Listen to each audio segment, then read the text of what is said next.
আবারও খুঁজে পাওয়া যাচ্ছে না বৈষম্য বিরোধী ছাত্র আন্দোলনের আহ্বায়ক হাসনাত আব্দুল্লাহর ভেরিফাইড ফেসবুক পেজ। সোমবার ১৩ জানুয়ারি দুপুর ৩টার দিকে ফেসবুকে তার পেজটি খুঁজে পাওয়া যায়নি। এর আগেও কয়েকদিন ফেসবুকে পাওয়া যাচ্ছিল না হাসনাত আব্দুল্লাহ সহ বৈষম্য বিরোধী ছাত্র আন্দোলনের কয়েকজন সমন্বয়কের ফেসবুক পেজ ও আইডি। আজ দুপুরের পর হাসনাত আব্দুল্লাহর ফেসবুক পেজটি খুঁজতে গিয়ে কোনো তথ্য পাওয়া যায়নি। গুগল সার্চে গেলে তার পেজের লিংক পাওয়া যায়, সেখানে ক্লিক করলে ফেসবুক বলছে এই পেজটি এখন আর পাওয়া যাচ্ছে না, যার অর্থ হাসনাত হয় তার পেজটি আনপাবলিক করে রেখেছেন অথবা ফেসবুক কোনো কারণে তা বন্ধ করে দিয়েছে।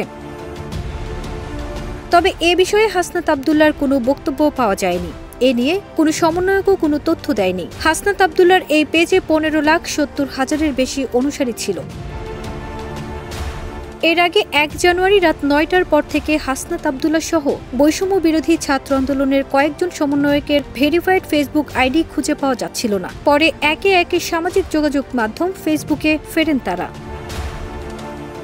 ফারজানা নিকিতা, দেশ রূপান্তর।